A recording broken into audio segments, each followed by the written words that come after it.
যে সারা দেশে যেরকম হয়নি, 29 তারিখ রাতে আমার এলাকায় নির্বাচন হয়েছে এবং সকাল 11টায় 30 তারিখ সকাল 11টায় আমি যখন সাংবাদিক সম্মেলন করি, তারপরে তারা আমার গ্রামের বাড়িতে র্যাব, বিজিবি এবং পুলিশ সকাল 11টা থেকে বিকাল 5টা পর্যন্ত, ভোট গ্রহণ শেষ হওয়ার পরে বিকাল 5টা পর্যন্ত তারা আমার সারা বাড়ি ঘিরেছিল। একটা লোককে তারা বের হতে দেয় নাই, একটা লোককে তারা ঢুকতেও দেয় নাই। এবং 30 তারিখেও প্রচুর আমাদের নেতাকর্মীরা, এজেন্ট সহ বহু নেতাকর্মীকে তারা অ্যারেস্ট করেছে এবং মিথ্যা মামলা দিয়েছে। নির্বাচন কমিশন, এই অথর্ব নির্বাচন কমিশন বারবার বলেছে যে ওয়ারেন্ট ছাড়া কাউকে গ্রেফতার করা হবে না। যতগুলো লোককে অ্যারেস্ট করেছে প্রত্যেককে নতুন চাঁদাবাজির মামলায় তারা গ্রেফতার করেছে, যাতে আমরা কোনোভাবেই তাদেরকে নির্বাচনের আগে বের করতে না পারি। বন্ধুগণ, আমরা নির্বাচনে গিয়েছি, আমি শুধু একটি কথা পরিষ্কার করে বলতে চাই, আমরা যারা জিয়ার আদর্শে বিশ্বাস করি, আমরা যারা জাতীয়তাবাদে বিশ্বাস করি, আমাদের মনে রাখতে হবে এই নির্বাচনে আওয়ামী লীগের নামে এই দলের নৈতিক পরাজয় হয়েছে, রাজনৈতিক পরাজয় হয়েছে। জিয়ার সৈনিকরা এই নির্বাচনে জয়ী হয়েছে কারণ তারা প্রমাণ করেছে যে জনগণ তাদের সাথে আছে, প্রত্যেকটি জনগণ তাদের সাথে আছে। আমি আরেকটি কথা বলতে চাই, এই নির্বাচনে অলমোস্ট 20% নতুন ভোটার ছিল। এই নতুন ভোটার 1% নতুন। আমাদের 18 বছরের যারা ভাই বোনরা হয়েছেন এই ভোটে, এই ইলেকশন তারা ভোট দিতে পারে নাই। সুতরাং এই বাস্তবতায় আমাদের একটাই লক্ষ্য, একটাই দাবি, এই সরকারকে যদি হটাতে হয় আমাদের বুঝতে হবে আজকে এটা বিএনপির কথা নয়, এটা দেশের প্রত্যেকটি জনগণের কথা। দেশনেত্রী বেগম খালেদা জিয়া এদেশে গণতন্ত্রের প্রতীক। যেদিন আমরা ওনাকে বের করতে পারবো সেই দিন শেখ হাসিনার পতন হবে। সুতরাং আমাদের সকল শ্রম, সকল এনার্জি আমাদের দেওয়া উচিত দেশনেত্রী বেগম খালেদা জিয়াকে মুক্ত করার জন্য। সমাবেশটা এই কথা শোনার জন্য নয়।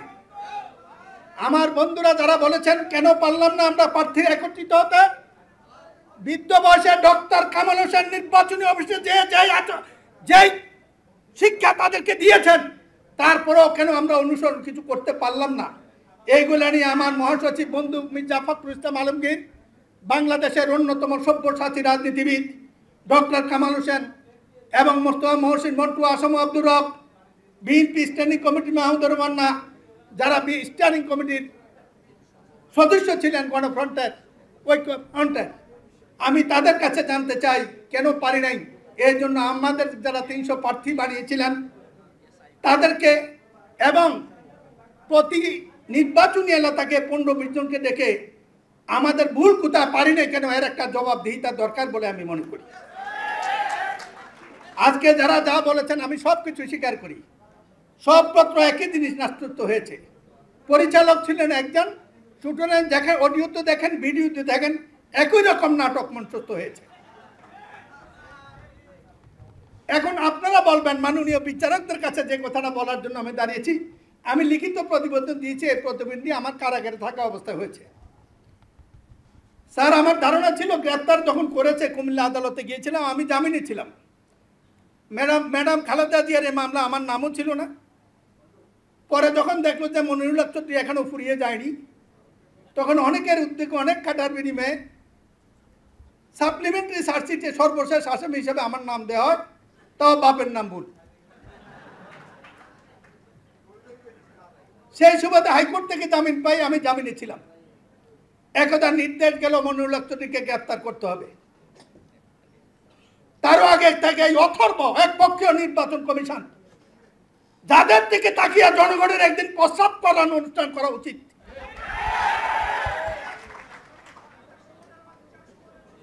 যত অকপট পৃথিবীর ইতিহাসে, বাংলাদেশের ইতিহাসে অনেক দালাল হয়েছে, কিন্তু এই হুদার মতো নিম্নমানের দালাল হয় নাই।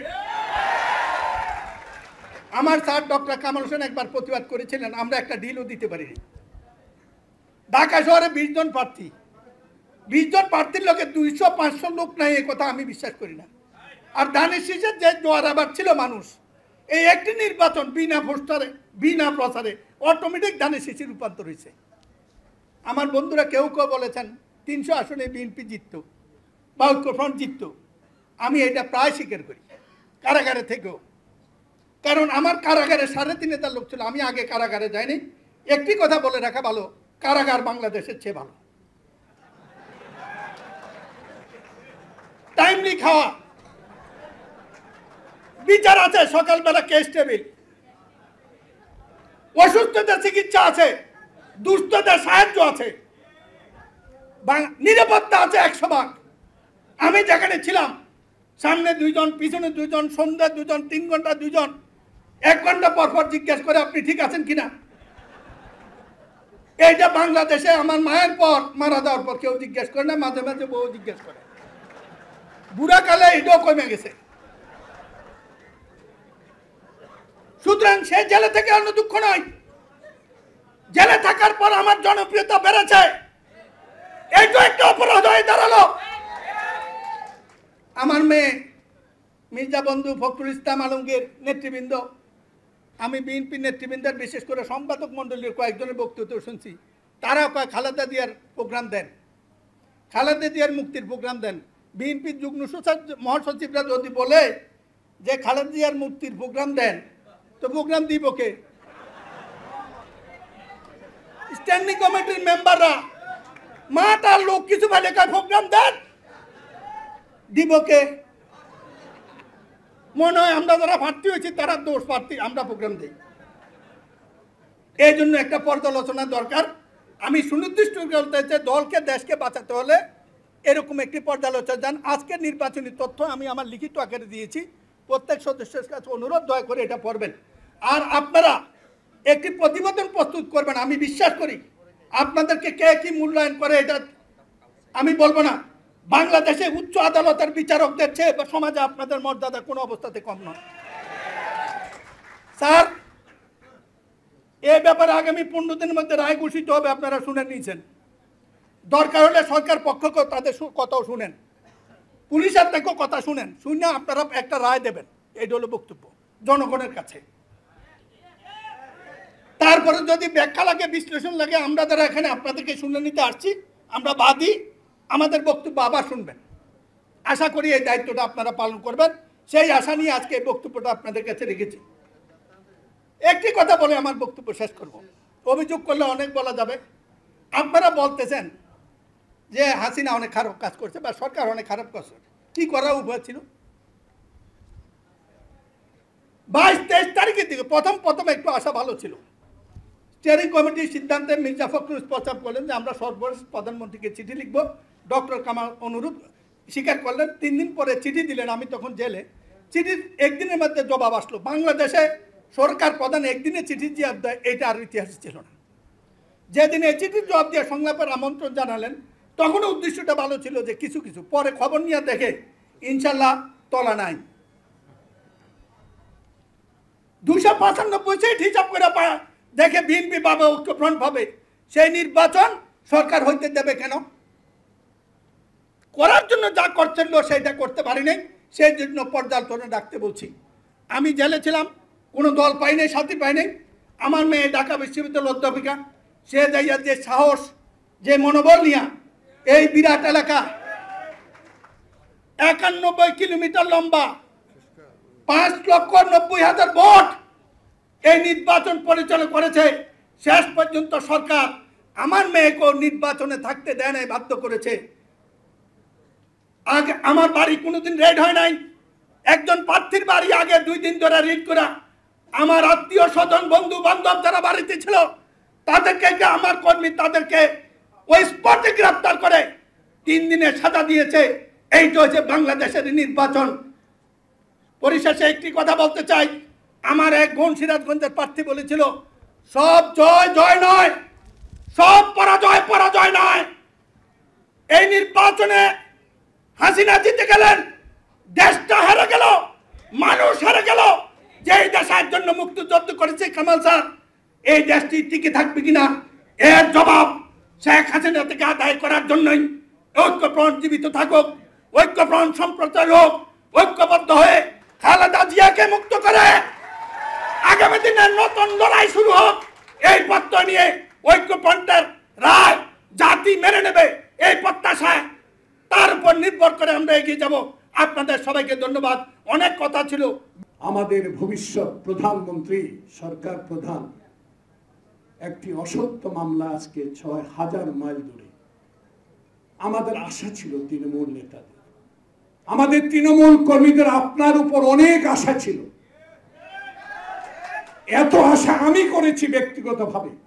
আমার নেতা মনিরুল হক চৌধুরী এখানে বসা, আমার নেতা আসামাদ্র, যিনি আমাকে ছাত্রলীগ শিখিয়েছে, যিনি আমাকে নিজ হাতে ওই কলেজে, যে কলেজে উনি ভিপি ছিলেন, সেই কলেজে জিএস বানিয়েছে।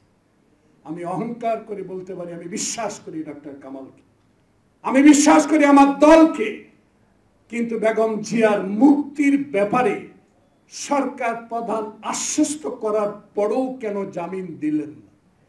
এত প্রতিনিধি পাঠালেন আমাদের অনুরোধে, যে আমাদের অত্যাচার করছে, আমাদের প্রার্থীদেরকে ঘর থেকে বের করে দিচ্ছে না, আমরা পোস্টার ছিঁড়ে ফেলছে, আমরা গরিবী হাওলাতে নির্বাচন করি, আমাদের মাইক ভাঙচুর করছে, আমাদের সিএনজি ভাঙচুর করছে, আমরা কোথাও বেরোতে পারি না, নিজের ঘরে নিজে আগুন দিয়ে আজকে তারা মামলা দিচ্ছে। এত অভিযোগগুলো ঐক্যফ্রন্টের নেতারা যখন নজরুল ইসলাম খান বলেন, আলাল ভাই বলেন, যাদের নেতৃত্বে নির্বাচন কমিশনে পাঠিয়েছিলেন, একটি চিঠির কি উত্তর দিয়েছে তারা? একটি ব্যবস্থা কি শেষ হুদা নিয়েছে? না। তখনই বোঝা ছিল, আমি জানি না তখন বোঝা উচিত ছিল আপনাদের, আওয়ামী লীগের কৌশলের কাছে আপনারা পরাজিত হয়েছেন। যদি ডক্টর কামাল সেদিন বলতো 27 তারিখে যদি আমাকে ঢাকা শহরে অনুমতি না দেন, আমি নির্বাচনে যাব না। সেদিন যদি ব্যারিস্টার মধুদার, আমাদের বরকতুল্লাহ বুলুর টেলিফোন যখন ভাইরাল হলো, সেদিন যদি ব্যারিস্টার মধু সাহেবের কথা যদি বিবেচনায় আনতেন, আমার মতে, আমার এলাকার কর্মীদের মতো, আমার 2টা উপজেলা, তাহলে আমার মনে হয় 27 তারিখে যখন অনুমতি দেওয়া হয়নি, তখন একটা সিদ্ধান্ত আপনারা নিতে পারতেন। নির্বাচন শেষ হলো, নির্বাচনে আমি কোনো কথা বলবো। 16 তারিখে বিজয়ের মাস একজন যোদ্ধা হিসাবে স্মৃতিসৌধে যাব, বোম মেরে দিল। আমার 3 বারে নির্বাচিত উপজেলার চেয়ারম্যান মৃত্যুর সাথে ঢাকায় পাঞ্জা লড়ছে, সেও একজন মুক্তিযোদ্ধা। 16 তারিখ থেকে অবরুদ্ধ, একটা দিনও ঘর থেকে বেরোতে পারে। ওসি টেলিফোন ধরে, এসপিকে একদিনও টেলিফোনে পাইনি। ওসিকে জিজ্ঞেস করলে বলে অ্যাকশনে এখনই যাচ্ছি।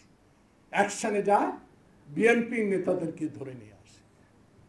অভিযোগ আমি কারোর কাছে দিতে চাই না। মহাসচিব নির্দেশ দিয়েছে, অভিযোগ দাখিল করেছি। মহাসচিব নির্দেশ দিয়েছে, ভারপ্রাপ্ত চেয়ারম্যান নির্দেশ দিয়েছে, মামলা রুজু করেছি। আজকে ঐক্যফ্রন্টের অফিস থেকে দাওয়াত দিয়েছে, এখানে উপস্থিত হয়েছে, শেষ পর্যন্ত থেকে যাও, সবার কথা শুনে। কিন্তু আমার বিনীত অনুরোধ, আমি সব কিছু ভুলতে পারি, আমি সব কিছু ভুলে যাব, কিন্তু আমার মাকে আপনারা মুক্তি করার জন্য কেন আপনারা কর্মসূচি দিচ্ছেন? কেন 30 তারিখে প্রোগ্রাম দেওয়া হয়, 31 তারিখে প্রোগ্রাম দেওয়া হলো না? সমস্ত নেতা কর্মী উজ্জীবিত ছিল সেদিন। আমরা এই কথাটা এখানে সাংবাদিকের সামনে আমি বলতে চাই না, অনেক ঊর্ধ্বতন কর্মকর্তার বিএনপির সাথে আলাপ হয়েছিল, সেদিকে অনেক আশ্বস্ত আমাদেরকে করেছিল। আমি ধন্যবাদ জানাই ব্যারিস্টার মওদুদ আহমেদ। সেদিন আমরা নোয়াখালীর 6 জন এমপি সিদ্ধান্ত নিয়েছিলাম আমরা নির্বাচন থেকে প্রত্যাহার করব।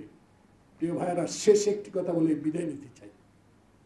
আমার নির্বাচনী এলাকার আমার বাড়ির শেষ সীমানায় বরকতুল্লাহ বুলু, আমার বাড়িতে গিয়েছিলেন মির্জা ফখরুল আলমগীর শ্রদ্ধেয় নেতা আসামাদ্র।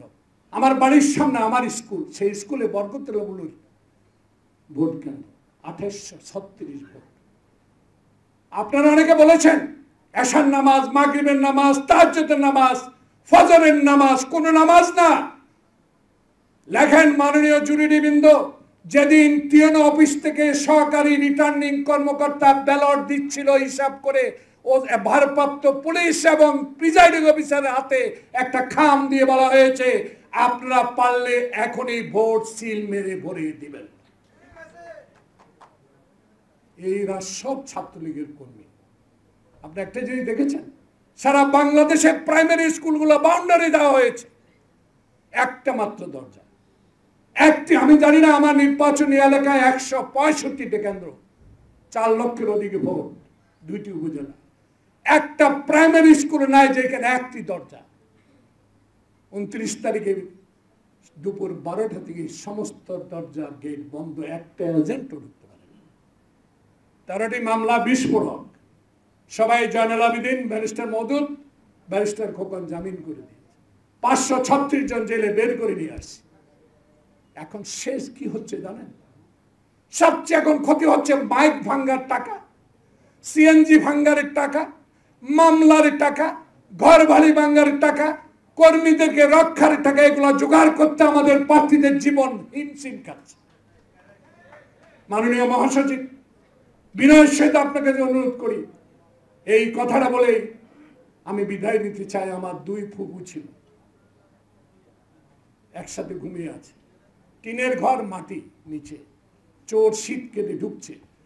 বড় ফুপু বলছে ছোট ফুপুকে, চোর ঢুকছে, ঢুকুক না, দেখি কি করে। চোর ঢুকে আলমারি খুলছে, বড় ফুপু বলছে আলমারি তো খুলে ফেলছে, দেখি না কি করে। আলমারি খুলে জিনিসপত্র নিয়ে চলে যাচ্ছে, বড় ফুপু বলে দেখি না কি করে। চোর চলে গেল, দেখি না, আর শেষ হয় না, আর সহ্য হচ্ছে না। মাননীয় মহাসচিব,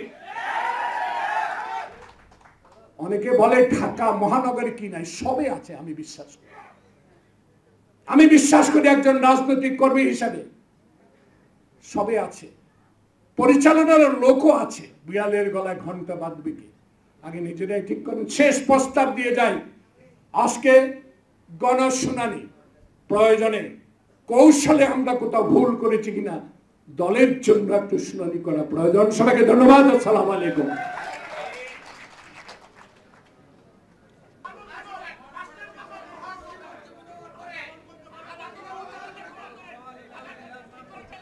সবাই বলবেন, এর জন্য বলতে সময় বাড়ায়েন না, যারা বলবেন পিছনে সাউন্ড দিয়েন না। এখন হাইবুল ইসলাম হাবিব, সাতক্ষীরা 1। নাহমাদুহু নুসাল্লি আলা রাসূলিল করিম, আম্মাবাদ। আজকের এই রিজাল্ট নিয়ে আন্দোলন এবং সংগ্রাম করে ক্ষমতায় আসব, অথবা আমাদের সম্মান ফিরে আসবে, কিন্তু আমরা ব্যর্থ হয়েছি কেন জানি না। তাই আজকের এই অনুষ্ঠানে দাঁড়িয়ে শুধু আমার নির্বাচনী এলাকার আমি অবশ্যই সাংগঠনিক শক্তিশালী অর্জন করার মধ্য দিয়ে শেখ হাসিনার বিরুদ্ধে আন্দোলন করতে হবে, তবেই আমরা আমাদের কাঙ্ক্ষিত লক্ষ্যে পৌঁছে দেওয়া। আসসালামু আলাইকুম। স্থানীয় এসপি, ডিসি, স্থানীয় আওয়ামী লীগের নেতৃবৃন্দ, এদের সমন্বয় বিদ্রোহী প্রার্থীকে তুলে দেওয়ার জন্য প্রকাশ্যে মঠবাড়িয়া ইউনো অফিসের সভাকক্ষে বসে তারা মিটিং করে বিদ্রোহী প্রার্থী তুলে দেওয়ার জন্য, এবং বলে যেখানে কোনো বিএনপির লোক নাই তো।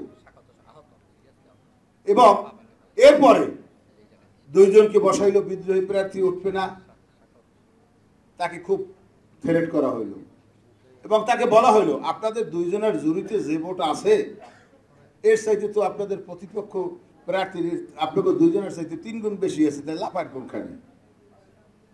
পরের দিন প্রার্থী নাই। আমি সাথে সাথে আমাদের কেন্দ্রীয় সমন্বয়ক সাহেবকে জানাবার চেষ্টা করছি এবং যারা খোঁজ খবর নিতেন তাদেরকে জানাইছি যে আর্মি এইভাবে করতেছে, অর্থাৎ নির্বাচনটা আর্মির ব্লুপ্রিন্টে পুলিশ প্রশাসন এটা কার্যকরী ভূমিকা পালন করছে এবং সমস্ত ব্লুপ্রিন্টে ছিল তাদের। আমরা আর্মির জন্য সারা বাংলাদেশে 24 তারিখে আসলেই আমরা এদের জয় করি ফেলাবো, বিএনপি ক্ষমতায় চলে যাবে। আর্মির ফোন দেয়, ফোনই ধরে না। সশরীরে গেলাম, বলে টিএনও সাহেব অথবা ম্যাজিস্ট্রেট আছে, তারা আমাদের পরিচালনা করবে, তাদের কাছে বলেন। আমাদের লোকজন ছিল, নির্বাচন আমরা যারা করি আমাদেরও তো হাতটা, যারা নির্বাচন পরিচালনা করে 2 জন থাকে না, ছাত্রদলের বহুত লোকজন কিন্তু এই নির্বাচনে কর্মকাণ্ডে ছিল। তারা আমাদেরকে বিভিন্ন সময় আমাদের সাহায্য সহযোগিতা করছে। আমার ওখানে 38টা সেন্টার রাত্রে কাটবে, 38টা সেন্টারে 1,08,000 ভোট। এই 38টা সেন্টারের আমি ইনফরমেশন পাইলাম, আমি কোনটা কোনটা কাটবে সব পাইলাম। পাওয়ার পর আমি আমাদের সমন্বয় জানাইছিলাম, এখন দেখি যে হেড চাইতে আমি মনে হয় শক্তিশালী, জানাই কোনো লাভ হয় না কেন্দ্রে। আমি 38টা সেন্টারে পাহারা দিলাম। কয়েকটা সেন্টারে তারা বম্বিং করলো, বিজেপি, পুলিশ, র্যাব, এরা যাইয়ে বলে এ বিএনপি ধানের শীষের পক্ষে ভোট কাটতে আইছে, এখন আমাদের বিভিন্ন বাড়ি বাড়ি তল্লাশি করে।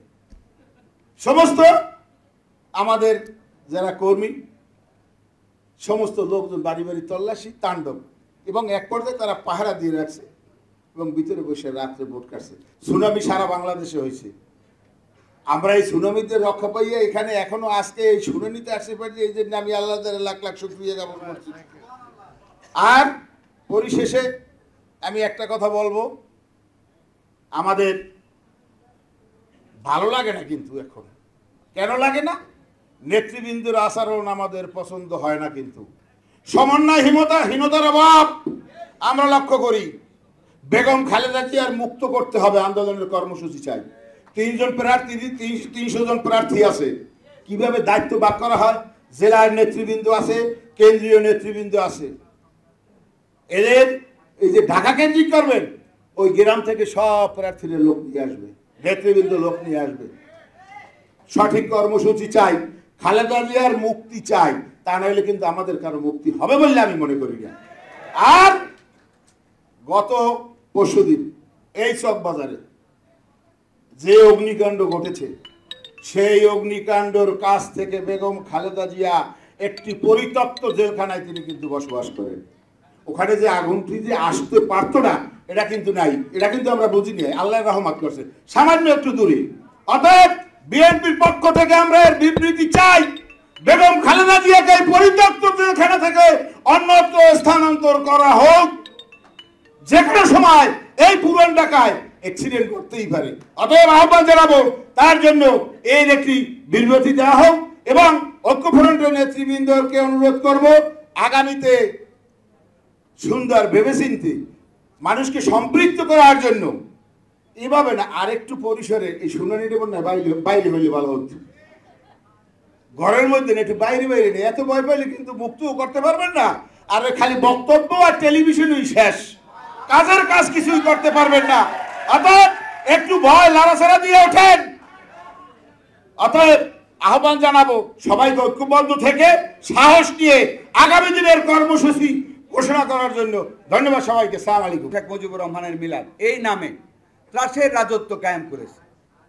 বাজারগুলির মোড়ে, রাস্তাগুলির মোড়ে, গ্রামে ঢুকে আমাদের একটা কর্মীকে ঘর থেকে বের হতে দেয় নাই। তারপরও আমি গাড়ির বহর নিয়ে বের হয়েছিলাম। আমার বাড়ি থেকে আধা কিলোমিটার দূরে যাওয়ার সাথে সাথে পুলিশের ব্যারিকেডে আমি আর সামনে অগ্রসর হতে পারি নাই। ওই দিনই পোস্টারে আগুন দিয়ে আমার 172 জন নেতাকর্মীর নামে মামলা দেওয়া হলো। 13টি মামলা দেওয়া হলো। 74 জনকে 3 রাতে গ্রেফতার করা হলো।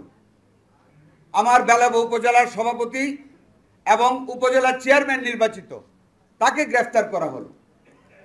আমার বাড়ির চতুর্দিকে 11 তারিখ থেকে এমনভাবে পুলিশ এবং র্যাব টহল দেওয়া শুরু করলো যে আমার বাড়িতে কর্মী আসা পর্যন্ত বন্ধ করে দিল।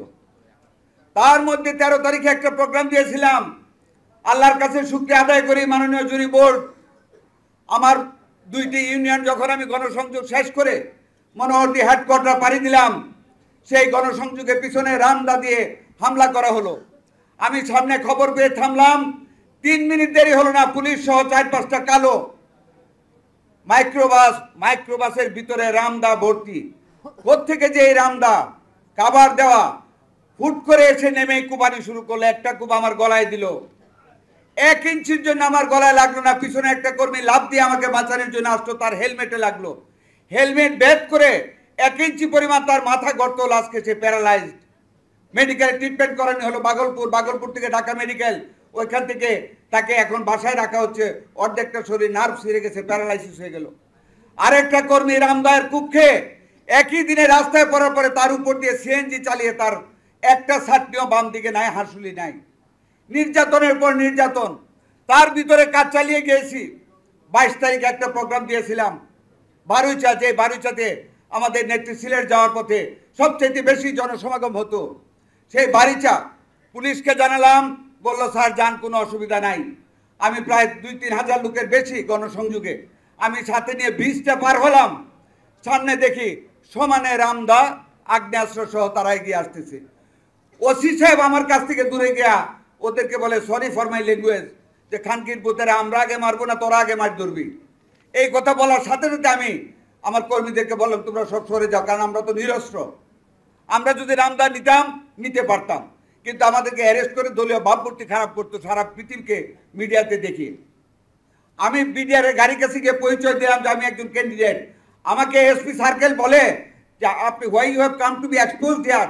আমি বললাম এসপি সাহেব হোয়াট ইউ আর সেইং, আমি ক্যান্ডিডেট, আমি এক্সপোজড হব না, এক্সপোজড হবে রামদা। ওকে, আমাকে বাঁচতে দেন। আমি বিডিআরের গাড়িতে উঠলাম, লজ্জা লাগে বলতে। আমারে বললো বসতে পারবেন না, সিটের উপরে শুয়ে পড়েন। শুইলাম, পরে 5 জন আমার উপরে বসলো, 5 জন, খালি মুখটা বাকি। আমার হাঁটুটা ভেঙে যাচ্ছে। আমি বললাম ভাই হাঁটুটা ভেঙে যাচ্ছে, কিছু তো কষ্ট তো হবেই, তাহলে গাড়িতে আসছেন কেন? That was the scenario of the election. এই ছিল নির্বাচনের পরিস্থিতি। আগের দিন আমার বাড়িতে কোনো লোক আসতে পারেনি, আমি চুরি করে করে টাকা পাঠিয়েছি, এজেন্টের ফর্ম পাঠিয়েছি, প্রত্যেকটা কেন্দ্রে এজেন্ট তুলেছি, একটাই এজেন্ট আমার ঢুকতে পারেনি। 150টা কেন্দ্রের মধ্যে 152টা কেন্দ্র থেকে তারা আমার এজেন্টকে বের করে দিয়েছে। 60%-এর উপরে ভোট টাটতে শেষ। এই ইতিহাস আপনারা সবাই বলেছেন। আমি একটি কথা শুধু বলতে আসছি, আসলে প্রিয় নেতা ডক্টর কামাল হোসেনকে উদ্দেশ্য করে বলবো, my dear leader, my respected leader, আপনি ডেমোক্রেসির সাক্ষী, আপনি 71-এর 26শে মার্চের সাক্ষী, আপনি এই দেশে গণতান্ত্রিক আন্দোলনের একজন কিংবদন্তি। I cannot measure you cardinally, I want to measure you ordinally. The democracy, this government, this tyrannical government has completely strangulated the throat of democracy in the soil of this independent country. আজকের বাংলাদেশ স্বাধীন বাংলাদেশ নয়।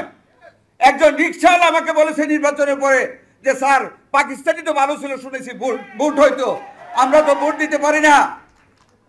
Deer doctor Kamal Hossain, you are here, এই শুনানিতে আপনি you are on the high chair, not for the position of your chairmanship of Ganaforum. You have been given by measuring you ordinarily, by measuring your fight for the democracy in the history of Bangladesh.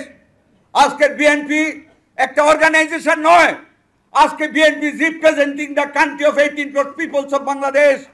আজকের BNP মানে বাংলাদেশ, আজকের BNP মানে বাংলাদেশের জনগোষ্ঠী। সেই গোষ্ঠী আপনার উপর আস্থা রেখে আপনাকে ঐক্য ফ্রন্টের দায়িত্ব দিয়েছে। আমাদের নেত্রী, স্বাধীনতার ঘোষক, শহীদ রাষ্ট্রপতি জিয়াউর রহমানের স্ত্রী, 3বারের প্রধানমন্ত্রী, গণতন্ত্রের আপোষের নেত্রী বেগম খালেদা জিয়া আজকে জেলে। আজকে গণশুনানি হচ্ছে নির্বাচনী বিষয়ে। আলাল সাহেব বলেছেন নির্বাচনী বিষয় বলতে আমি বলেছি, কিন্তু এটাও প্রাসঙ্গিক। এই নির্বাচন বেগম খালেদা জিয়ার অনুপস্থিতিতে কি নির্বাচন হয়েছে আজকে জাতি লক্ষ্য করেছে। পরাজয় যদিও আমাদের হয়নি, পরাজয় আমাদের একটি জায়গায়, নির্বাচনের পর আমরা বেগম খালেদা জিয়াকে বের করার জন্য কিছু করতে পারি নাই। আপনার কাছে অনুরোধ মিস্টার কামাল হোসেন, আপনাকে দায়িত্ব দেওয়া হয়েছে এই ঐক্য ফ্রন্টের চেয়ার করার জন্য। আজকে আপনি শুনানি নিচ্ছেন, আজকের শুনানিতে এটা একটা অংশ হবে। বেগম খালেদা জিয়ার মুক্তি ছাড়া এই সরকারকে কোনোদিন শেষ করা যাবে না। আমরা বেগম খালেদা জিয়ার মুক্তির জন্য আপনার কাছ থেকে আমরা প্রোগ্রাম চাই। ডক্টর কামাল হোসেন সাহেব, অত্যন্ত শ্রদ্ধার সাথে স্যার আপনাকে বলি, আপনার তো হারাবার কিছু নেই। You have achieved the image of মানে just a mountainous peak. You have gained it. সারা বাংলাদেশের মানুষ বিএনপির মতন একটি রাজনৈতিক দল, বেগম খালেদা জিয়ার মতন একজন নেত্রী আপনার উপর আস্থা রেখেই আপনাকে এই চেয়ারটা দিয়েছে। আপনি এই চেয়ারের ইজ্জত করে বেগম খালেদা জিয়ার মুক্তির লক্ষ্যে রাজপথের প্রোগ্রাম দিন। আপনি থাকবেন, আমরা আপনার সামনে থাকবো, বেগম খালেদা জিয়াকে মুক্ত করে ছাড়বো ইনশাল্লাহ। আসসালামু আলাইকুম ওয়া রাহমাতুল্লাহি ওয়া বারাকাতুহু। হবে এই দেশটা কি পাকিস্তানের চেয়ে ভালো অবস্থানে আছে? তাই যদি না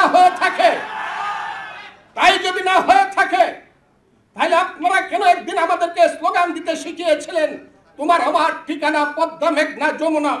কেন আমাদেরকে স্লোগান দিতে বলেছিলেন জয় বাংলা? কেন আমাদেরকে বলেছিলেন যুদ্ধে যেতে হবে, যার যা আছে তাই নিয়ে প্রস্তুত হও? এই একটা দেশ, এই দেশটা চাই না বন্ধুরা, এই দেশের চাই না যে দেশের প্রধানমন্ত্রী 35টা সেন্টার, টেলিভিশন সেন্টার খুলে 17 কোটি মানুষের সামনে, বিশ্বের 7.5 কোটি মানুষের সামনে 100% মিথ্যা কথা বলে, সেই দেশ আমরা চাই না বন্ধুরা। এই দেশ যদি পরিবর্তন করতে না পারেন ডক্টর কামাল হোসেন এবং নেতৃবৃন্দ, তাহলে এই দেশ আমরা ওই যে আত্মহত্যা বলছেন, আমি বলছি তাহলে দেশের স্বাধীনতা থাকবে না। আর এই দেশের স্বাধীনতা যদি না থাকে, একদিন এখন থেকে 250-200 বছর আগে যেমন করে আমাদের মায়েরা বোনেরা ছলা বলতো, ছেলে ঘুমালো পাড়া ঝুরালো বর গেলো দেশে, বুলবুলিতে ধান খেয়েছে খাজনা দিব কিসে, ধান ফোরালো পান ফোরালো খাজনার উপায় কি, আর কটা দিন সবুর করো রসুন বুনেছি, এইরকম একটা দেশ আগামীতে হতে যাচ্ছে। বন্ধুরা আমার, আমরা চেয়ে থাকি আমাদের পাশের দেশ আমাদের খুশি প্রতি খুশি না অখুশি, আমরা চেয়ে থাকি তাদের সিদ্ধান্ত কি।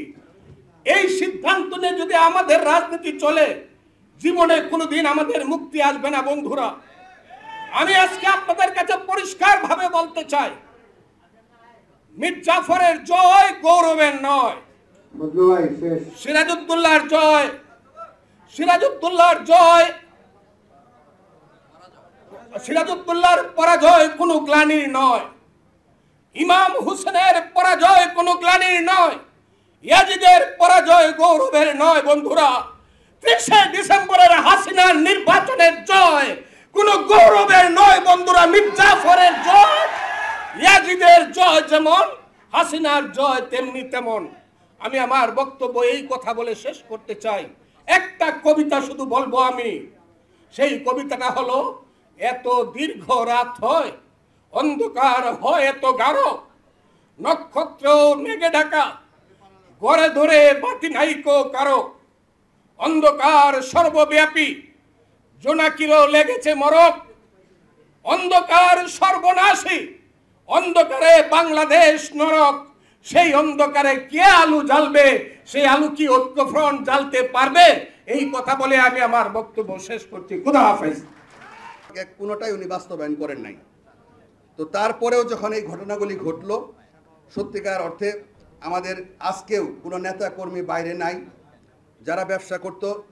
এমনকি এই ইলেকশনে নেতা কর্মীর বাইরে অসংখ্য গরিব লোক, রিক্সাওয়ালা, ঠেলাগাড়িওয়ালা, ভ্যান চালক, কৃষক, দিন চলে না, এই ইলেকশনে তারাও আজকে আসামি হয়েছে। এমন এখন পর্যন্ত যারা প্রায় 2 মাসের অধিক জেলখানায় আছে, এখন পর্যন্ত কাউকে জামিন দিচ্ছে না। আমরা আগাম জামিন নিয়েছি অনেকের, কিন্তু তাদেরকেও যারা জজ কোর্টে সারেন্ডার করতেছে তাদেরকে কিছু জামিন দিচ্ছে, যাদের উপরে ধারা নাই। যাদের উপরে ধারা দিয়েছে তারা সেই বিস্ফোরক মামলাগুলি, সেই মামলায় এখন পর্যন্ত তারা জেলখানায় রয়েছে। আর নির্বাচনের সময় মাদক মামলা, এই মামলা দিয়ে তারা সেই আমাদের নেতাকর্মীদেরকে বৈধভাবে গ্রেপ্তারের একটা সুযোগ তারা পেয়েছিল। সেই মাদক মামলায় অনেক নেতাকর্মীদেরকে আমাদের গ্রেপ্তার করেছে। যাই হোক, আমি আমার বক্তব্য দীর্ঘায়িত করব না। আমরা 3 তারিখে আমাদেরকে ডাকা হলো। আমরা 3 তারিখে আমাদের সমস্ত পেপারস আমরা গুলশান অফিসে সাবমিট করেছি। আমরা ভেবেছিলাম সেই সময় একটা তড়িৎ সিদ্ধান্ত হবে মামলা করার জন্য। সেই সিদ্ধান্ত আমরা পেলাম দেরিতে, এবং এমন সময় পেয়েছি হাতে 7 দিন সময় ছিল মাত্র, মানে তারপরে ধন্যবাদ, আপনারা মামলা করেছেন ইলেকশন করার জন্য। যাই হোক, বক্তব্য দীর্ঘায়িত করব না। আমি শুধু এটুকু আমরা বলতে চাই যে আমরা আসলে শেষ সীমায় পৌঁছে গেছি। বিশেষ করে শেখ হাসিনা সরকার এবং শেখ হাসিনাকে বিশ্বাস করা আর সাপকে বিশ্বাস করা একই বিষয়। সেই জন্য আমি অনুরোধ করব যে আর কোনো শেখ হাসিনার কোনো বক্তব্যে, তার সঙ্গে আলোচনায় কোনো বিশ্বাস না করে আমরা আমাদের পথে, আমরা আমাদের চিন্তায়, আমরা আমাদের শক্তিতে যতটুকু পারি আমরা সেই আন্দোলন করব এবং আমাদের নেত্রীকে আমরা মুক্ত করব। সবাইকে ধন্যবাদ। আসসালাম। বাংলাদেশের ইতিহাসে যারা ভোটার এজেন্ট, ভোটের কাজের সাথে যারা সম্পৃক্ত থাকে, নির্বাচন কমিশনের যার সাথে যারা সম্পৃক্ত থাকে, তাদেরকে গ্রেফতার হতে হয়েছে। এমন একটি নির্বাচন আমরা দেখেছি, ভোট কেন্দ্রে ভোট দিতে গিয়ে পুলিশ তাদেরকে গ্রেফতার করেছে। আমি আমার নির্বাচনী এলাকা চট্টগ্রাম মেডিকেল কলেজের সেন্টারের কথা বলছি। সেখানে একজন অধ্যাপক, ওনার ভোট দিতে গিয়ে সেখানে পুলিশ তাকে গ্রেফতার করে থানাতে নিয়ে রাত অবধি আটকে রেখেছে। এটাই ছিল সেদিনকার নির্বাচনের অবস্থা। এমন একটি দিনে আমাকে গ্রেফতার করা হলো যেদিন তথাকথিত সেই ডায়লগের সমাপ্তি ছিল। 2টোর দিকে ডায়লগ শেষ হলো। এর আগে আমাকে 11টি মামলা দেওয়া হলো 3 দিনে। আমি তখন ঢাকাতেই ছিলাম। চিটাগংয়ে বিভিন্ন থানাতে আমার বিরুদ্ধে মামলা হচ্ছে। আমি টিভিতে দেখলাম ওবায়দুল কাদের সাহেব বললেন যে এখন থেকে গায়েবী মামলায় কাউকে আর গ্রেপ্তার করা হবে না, ওয়ারেন্ট ব্যতীত কাউকে গ্রেপ্তার করা হবে না। আমি তো খুব খুশিতে চিন্তা করলাম, আমার অনেক নেতাকর্মীকে হোটেল থেকে গ্রেপ্তার করা হলো ঢাকাতে। 7ই নভেম্বরের প্রোগ্রাম ছিল, সেজন্য এসেছিল তারা। তো 5 তারিখ রাতে তাদেরকে গ্রেপ্তার করা হলো। আমি 7 তারিখে ঢাকা কোর্টে তাদেরকে দেখতে গেলাম। আমি ঢুকলাম, সানাউল্লাহ মিয়া সাহেবের রুমে ছিলাম। রুম থেকে বের হয়ে আমাকে ডিবি আমাকে ধরলো, ধরে বলল আপনার ভাগ্য ভালো, এরপরে আরো একটা টিম ছিল আপনাকে ধরার জন্য। সালাউদ্দিন সাহেবের যে অবস্থা হয়েছে সেটাও আপনার হতে পারতো, আপনি ভাগ্যবান। আমাকে ডিবি অফিসে নিয়ে গেল রাত্রে। উনি বললেন, আমি বললাম আমার অপরাধ কি, আপনারাই তো বললেন ইলেকশনে আসার জন্য। তখন বললেন যে আপনি তো নির্বাচন করবেন, এটাই আপনার অপরাধ। আমি বললাম আমি তো জানিও না আমি কোন আসন থেকে নির্বাচন করবো। বলছে আমাদের কাছে সবকিছু আছে এবং আপনি যে আসন থেকে করবেন ওই আসনটা আমাদের দরকার। আমি জানি ওই যে আব্দুল্লাহ নোমান সাহেব আছেন, ওই আসনে নাকি যেই হয় এমপি সেই নাকি সরকার গঠন করে, এটাই তারা বলল।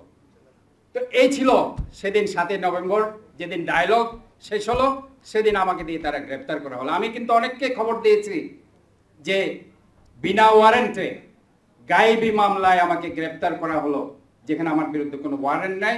ডায়লগে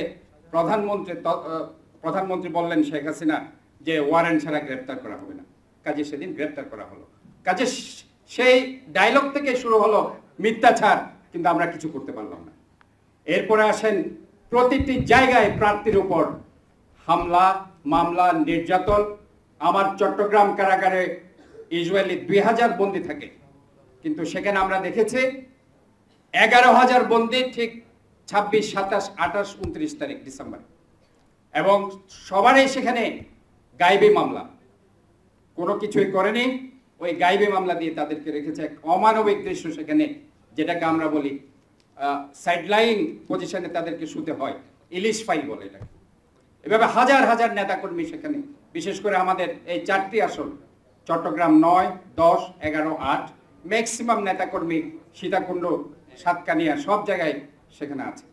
এবং বিশেষ করে আমরা দেখেছি যে প্রতিটা প্রার্থীর গায়ে হাত দেওয়া হয়েছে সেখানে। আমার প্রশ্ন হচ্ছে, আপনারা নির্বাচন কমিশনের সামনে গিয়ে সেটা একদিনের জন্য প্রতিবাদ করতে পারলেন না কেন? আপনারা 300 জন প্রার্থী ঢাকাতে এসে একদিনের জন্য তো প্রতিবাদ করতে পারতেন, কিন্তু সেটা হলো না কেন? আমি এখন কিছু গঠনমূলক কথা বলে শেষ করতে চাই। আমি আমার ইভিএম, ইনফ্যাক্ট আমার আসলে ইভিএম ছিল। আমি প্রথমেই এখানে যারা আছেন তাদের কাছে জিজ্ঞেস করতে চাই, ইভিএম এর যে 6টি আসন দেওয়া হয়েছিল সেখানে আপনারা কেউ উপস্থিত ছিলেন কিনা? আমাদের 40টি আসনের যাদেরকে সুস্পষ্ট করে বলা হয়েছে এই 40টি আসনের লটারির মাধ্যমে নির্ধারণ করা হবে, যে সেই 40টি আসনের প্রার্থী কিংবা প্রার্থীর এজেন্টকে সেখানে আসতে বলা হয়েছিল কিনা? তাহলে কিভাবে 6টি আসনকে বেছে নেওয়া হলো? আমি তো মনে করি এটা প্রি সিলেকশন করে রাখা হয়েছিল। ইলেকশনে ইভিএম এর মাধ্যমে, ভোট চুরির মাধ্যমে তারা এই 6টি আসনকে আগে ফিক্স করে রেখেছিল যে এখানে জিততেই হবে। কাজে এই প্রতিবাদটুকু তো আমরা করতে পারিনি। আমি বারবার যখন কারাগার থেকে কোর্টে এসেছি আমি এই কথাটি বারবার বলেছি। ইসির সচিব হেলাল উদ্দিন, আমার যে আসন নফেলের আব্বার মেয়র যখন ছিল তার ওইখানে পিএস হিসেবে চাকরি করত 1998-99-এ। কাজে সে তো ইচ্ছা করে সেখানে ইভিএম দিয়েছে তাকে জিতানোর জন্য। আমি এই কথাটি বারবার বলেছি, কিন্তু সেটার কোনো সদুত্তর আমি আমার কর্মীদের, নেতাদের কাছ থেকে সেটা পাইনি। যাই হোক, এই জিনিসগুলো বলার অর্থ হচ্ছে আমরা তো প্রোটেস্ট করতে পারিনি যে দৈব চয়নের মাধ্যমে যেটা হয়েছে, কোন প্রার্থীকে আমরা দেখেছি? 40টা প্রার্থীকে অথবা এজেন্টকে আমরা কি দেখেছি কিনা? যদি তাই না হয়ে থাকে তাহলে আমরা কেন এই 6টা আসনের রেজাল্ট মেনে নিলাম? এবং আরেকটি যেটা কথা আমি বলি, ইভিএম এর আমার 144 সেন্টারের মধ্যে সবচেয়ে লোয়েস্ট ভোট আমাকে দেওয়া হয়েছে আমার নিজের এলাকা বিএড কলেজ বাকুলিয়া। আমি যেখানে ভোট দিই প্রতিটা ভোটারকে আমি চিনি পার্সোনালি, এবং সেখানে আমাকে ভোট দেওয়া হয়েছে মাত্র 8টি। তো আমি নির্বাচন কমিশন অফিসে গিয়েছিলাম রেজাল্ট, ইনফ্যাক্ট আমি তো জানুয়ারির 30 তারিখে বের হলাম 3 মাস পরে। তো আমি রেজাল্ট শিট উঠানোর জন্য গেলাম এবং আমি একটা অ্যাপ্লিকেশনও করলাম। তো অ্যাপ্লিকেশন পরে ওনাকে আমি জিজ্ঞেস করলাম যে আমাকে 8টি ভোট দিয়েছে যারা, তাদের নাম অ্যাড্রেস আমার জানতে হবে, আর নফেলকে যে 1800 ভোট দিয়েছে এই 1800 ভোটারের লিস্ট আমার দরকার। তো বলছে ঠিক আছে আপনি অ্যাপ্লিকেশন করেন। আমি অ্যাকর্ডিংলি অ্যাপ্লিকেশন জমা দিলাম। 3 দিন পর আমাকে বললেন যে রেকর্ডটাকে ডেস্ট্রয় করে দেওয়া হয়েছে, ইভিএম এর রেকর্ড ডেস্ট্রয় করা হয়েছে। কাজে এ ধরনের ইভিএম দিয়ে আজকে ভারত আপনি দেখেন ইভিএম এর এগেইনস্টে কথা হচ্ছে। আর অন্য যে রেজাল্টগুলো ম্যানুয়াল পদ্ধতি হয়েছে, উনি যেটা বলছেন আপনারা যদি রিকাউন্টিং করেন একটারও মিল পাবেন না। আপনারা এই নির্বাচনের যদি রেজাল্টের রিকাউন্টিং এর জন্য আপনারা অ্যাপিল করেন একটারও মিল আপনারা পাবেন না, উনি নিজে বলেছেন। কাজে এই ধরনের একটা ইলেকশন আগের থেকে, এবং এটাও উনি বলেছেন 3 দিন আগেই কিন্তু জানে ভোটের আগের দিন কি হবে। ইলেকশনের আগের দিন যে ভোট 50% প্রিসাইডিং অফিসার কিংবা এইভাবে পুলিশের মাধ্যমে এরা এটা করবে, এটা আগের থেকে জানানো হয়েছিল অনেককে। 60% তো আছে, 56%। কাজে আজকে এই যে এত আমাদের যে প্ল্যানিং এর যে অভাব ছিল সেটা আছে। আরেকটা হচ্ছে আমাদেরকে জেগে উঠতে হবে। আমি আসলে বক্তব্য শেষ করছি। আমাদেরকে জেগে উঠতে হবে। প্রতিটি এলাকার এমপি প্রার্থীরা আপনারা আছেন। আমি গত 1 সপ্তাহ যাবৎ এলাকায় এলাকায় গিয়েছি, যারা অ্যারেস্ট হয়েছে এখনো যারা কারাগারে আছে। সবচেয়ে মজার ব্যাপার হচ্ছে গাইবি মামলার পরে হাইকোর্ট থেকে যারা জামিন নিয়েছে তারা জামিন এক্সটেনশনের জন্য এখন আইনের আশ্রয় নিচ্ছে, সেখানে তাদেরকে অ্যারেস্ট করা হয়েছে। চট্টগ্রামে এই যাবৎ পর্যন্ত 500 জনকে কারাগারে দেওয়া হয়েছে। তো তাদের বাসায় যখন যাচ্ছি যে সিনারিও আমি দেখছি এটা কিন্তু অভূতপূর্ণ। তারা কিন্তু দমে নেই, মেয়েরা কিন্তু স্ট্রংলি বলছে আমরা ফাইট করেছি শেষ পর্যন্ত, আমরা ছিলাম। ইনশাআল্লাহ আমাদের সবাইকে এখন হতাশাগ্রস্ত না হয়ে প্রতিটি এলাকায় দাঁড়ে দাঁড়ে যেতে হবে ইনশাআল্লাহ। জনগণের সিম্পেথি আমাদের পাশে আছে, জয় আমাদের অবশ্যম্ভাবী। এই সরকার নির্বাচনের আগে সমস্ত টাকা বিদেশে নিয়ে চলে গেছে, এদের অর্থনৈতিক অবস্থা খুবই ভঙ্গুর। ইনশাআল্লাহ দেশ নেত্রী বেগম খালেদা জিয়ার মুক্তির আন্দোলন ঘোষণা করুন। টেকনাফ থেকে তেতুলিয়া জিয়ার সৈনিকেরা দাঁড়িয়ে আছে সাধারণ মানুষকে নিয়ে। ইনশাআল্লাহ আমরা আবারও আমাদের নেত্রী বেগম খালেদা জিয়াকে মুক্তি করব, এই আহ্বান জানিয়ে বেঁচে থাকলে কত হবে। আল্লাহ। শহীদ মিনার যেতে রাত 1টার সময় উনি বললেন যে মাত্র 1000 লোক শহীদ মিনারে, এর তো বেশি হবে না, কিন্তু পুলিশ আর র্যাব দেখতেছে 5000। তাহলে এই সরকার কি র্যাব পুলিশের সরকার? তাহলে আওয়ামী লীগ কি দরকার? জনগণ কি দরকার? উনি প্রশ্ন রেখে কথাটা বলেছিলেন এবং এইটি স্লোগান হয়েছে। সে যাই হোক, ত্রিভুজ আক্রমণ করা হয়েছে, আমাকে করা হয়েছে, কর্মীদের করা হয়েছে, লাঠিচার্জ করা হয়েছে, টিয়ার গ্যাস মারা হয়েছে, তারপরে হলো নানা ধরনের অত্যাচার, সবগুলো নির্যাতন করা হয়েছে।